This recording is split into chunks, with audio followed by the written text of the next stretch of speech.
आइए हम तिल चतुर्थी की कथा सुनते हैं। एक शहर में देवरानी जेठानी रहती थी। जेठानी अमीर थी और देवरानी गरीब थी। देवरानी गणेश जी की भक्त थी। देवरानी का पति जंगल से लकड़ी काट कर बेचता था और वह अक्सर बीमार रहता था। देवरानी जेठानी के घर का सारा काम करती थी और बदले में जेठानी बचा हुआ खाना, पुराने कपड़े आदि उसको दे दिया करती थी।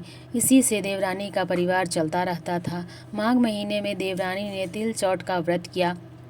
5 आने का तिल व गुड़ लाकर तिलकुट बनाया। पूजा करके तिल चौठ की कथा कहानी सुनी और तिलकुट छीके में रख दिया और सोचा कि चांद उगने पर पहले तिलकुट और उसके बाद ही खाना खाएगी।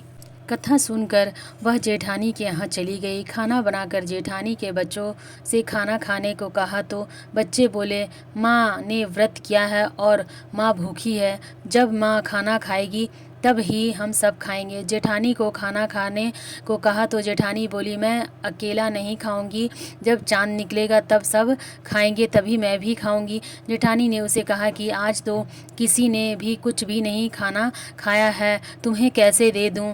तुम सुबह सवेरे ही बचा हुआ खाना ले जाना। देवरानी के घर पर पति बच्चे सब आस लगाए बैठे थे कि आज तो त्योहार है, इसीलिए कुछ पकवान आदि खाने को मिलेगा। परंतु जब बच्चों को पता चला कि आज तो रोटी भी नहीं मिलेगी तो बच्चे रोने लगे।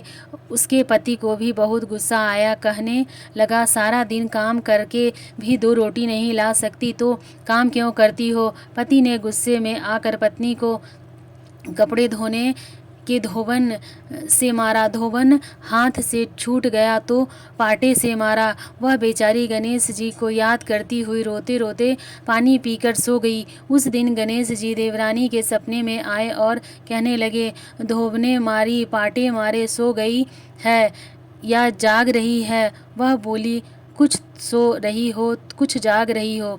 गणेश जी बोले, भूख लगी है, कुछ खाने को दे। देवरानी बोली, क्या दूं? मेरे घर में तो अन्न का एक दाना भी नहीं है।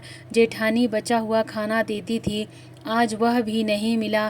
पूजा का बचा हुआ तिलकुट छीके पे पड़ा है, वह खा लो। तिलकुट खाने के बाद गणेश जी बोले, धोबन मारी, पाटे मारी, निमटाई गई है, कहाँ निमटे? वह बोले, यह पड़ा घर, जहाँ इच्छा हो निपट लो। फिर गणेश जी बच्चों की तरह बोले, अब कहाँ पोंछूं?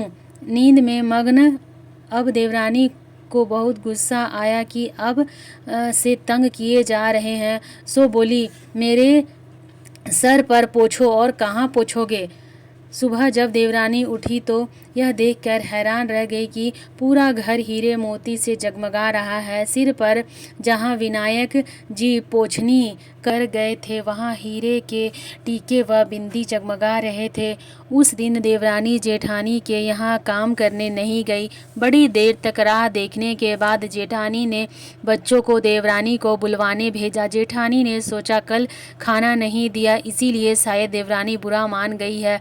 बच्चे बुलवाने गए और बोले, चाची चलो, माँ ने बुलाया है, सारा काम पड़ा है। देवरानी ने जवाब दिया, अब उसकी ज़रूरत नहीं है, घर में सब भरपूर है गणेश जी की आशीष से। बच्चों ने घर जाकर माँ को बताया कि चाची का तो पूरा घर हीरे मोतियों से जगमगा रहा है। जेठानी दौड़ती हुई देवरानी के पास आई और पूछा कि यह सब कैसे हुआ? देवरानी ने उसके साथ जो हुआ वो सब कह डाला। घर लौटकर जेठानी अपने पति से कहा कि आप मुझे धोबनी से मारे, पीटे, पाटे से मारे। उसका पति बोला कि भली मानस, मैं कभी तुम पर हाथ नहीं उठाया, मैं तुम्हें धोबन और पाटे से कैसे मार सकता हूँ? वह नहीं मानी और जिद करने लगी। मजबूरन पति को उसे मारना पड़ा। उसे ढेर सारी घी डालकर चूरमा बनाया और छीके में रख कर सो गई। रात को चौठ विनायक जी सपने में आए, कहने लगे, भूख लगी है, क्या खाऊं? जेठानी ने कहा, हे गणेश जी महाराज, मेरी देवरानी के यहाँ तो आपने सूखा तिल कूटा खाया था, मैं तो झरते घी का चूरमा बनाकर आपके लिए छीके में रखा है, फल और मेवे भी रखे हैं, जो चाहे खा लीजिए। बाल स्वरूप गणेश जी बोले, अब निपटे कहाँ। जेठानी बोली, उसके यहाँ तो टूटी फूटी झोपड़ी थी, मेरे यहाँ तो कंचन के महल हैं, जहाँ चाहो निपटो। फिर गणेश जी ने पूछा, अब पोछूं कहाँ। जेठानी बोली, मेरे ललाट पर बड़ी सी बिंदी लगाकर पोछ लो। घन की भूखी जेठानी सुबह बहुत जल्दी उठ गई। सोचा घर हीरे जवाहरात से भर चुका होगा। देखा तो पूरे घर में गंदगी फैली हुई थी, तेज बदबू आ रही थी। उसके सिर पर भी बहुत सी गंदगी लगी हुई थी। उसने कहा, हे गणेश जी महाराज, यह आपने क्या किया। मुझसे रूठे और देवरानी पर टूटे। जेठानी ने घर की सफाई करके बहुत ही कोशिश की, परंतु गंदगी और ज़्यादा फैलती गई। जेठानी के पति को मालूम चला तो वह भी बहुत गुस्सा हुआ और बोला, तेरे पास इतना सब कुछ था, फिर भी तेरा मन नहीं भरा।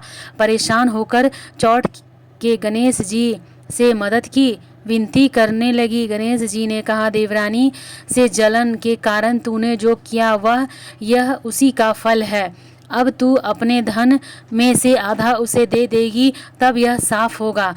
उसने आधा धन बांट दिया, किंतु मोहरों की एक हांडी चूल्हे के नीचे गाड़ रखी थी। उसने सोचा कि किसी को पता नहीं चलेगा और उसने उस धन को नहीं बांटा। उसने कहा, हे गणेश जी, अब तो अपना यह बिखराव समेटो। वे बोले, पहले चूल्हे के नीचे गाड़ी हुई मोहरों की हांडी सहित ताक में रखी 2 सुई के भी 2 हिस्से कर। इस प्रकार श्री गणेश जी ने बाल स्वरूप में आकर सुई जैसी छोटी सी चीज का भी बंटवारा किया और अपनी माया समेटी। हे गणेश जी महाराज, जैसे आपने देवरानी पर कृपा की, वैसे ही हम सब पर कृपा करना। कहानी कहने वाले, सुनने वाले और हुकारी भरने वाले सब पर अपनी कृपा बनाए रखना, किंतु जेठानी को जैसे सजा दी वैसे किसी को मत देना। बोलो गणेश जी महाराज की जय, बोलो चौथ माता की जय। आपको यह कथा कैसी लगी कमेंट करके ज़रूर बताइएगा। तो सभी लोग प्रेम से बोलिए गणेश जी महाराज की जय।